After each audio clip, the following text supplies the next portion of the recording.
Hello there, I'm David Katzmeyer from CNET. I'm standing with the LG LA6200. This is a 47-inch LED-based LCD, one of the mid-range models in LG's 2013 lineup. There's also a 42, a 50, a 55, and a 60-inch member of the series. This is a pretty extensive series for LG. The LA6200's main step-up features are 3D capability. We'll get to that in a little bit. It's also a smart TV, but it doesn't include LG's patented motion remote. It doesn't have that Wiimote sort of motion included with some of the higher-end LG TVs. With this, you get a standard clicker. Using that clicker to navigate the smart TV menu system is a little more difficult than if you did have that motion controller. There's just too many icons, a lot of clicking around, but of course once you get to where you're going, you'll find there's plenty of functionality in the smart TV suite. Doesn't include Amazon Instant, however, so that's one big mark against it compared to the other TVs out there.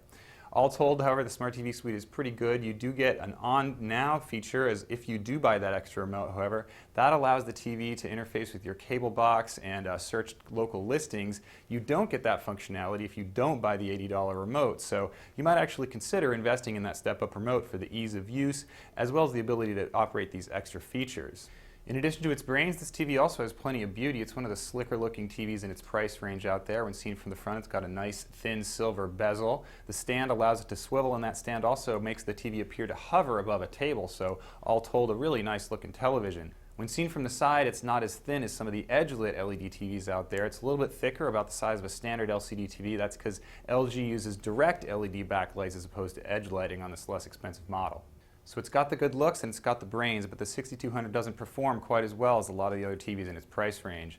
The biggest culprit is lighter black levels. That means the TV can't deliver that nice pop and contrast that you see on some of the other TVs we've tested. The blacks are relatively washed out, and that leads to some less impactful colors, and especially if you're watching in a dark room or watching a dark scene.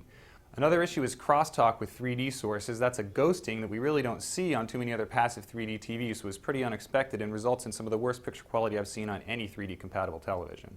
Inputs include 3 HDMI, 3 USB, and a composite video input for analog sources. Also, unlike some 120Hz TVs, this LG doesn't have quite the motion resolution, so the image can look a little bit blurrier if you're sensitive to that sort of thing. On the flip side, it does have very accurate color, and the uniformity, again thanks to that direct LED backlight, is pretty good, so you don't get the hot spots associated with some of the other LED TVs out there. All told, however, the LA6200 is a relatively disappointing performer for its price range, so it's really not the greatest value. That's a quick look at LG's LA6200 series. I'm David Katzmeyer from CNET.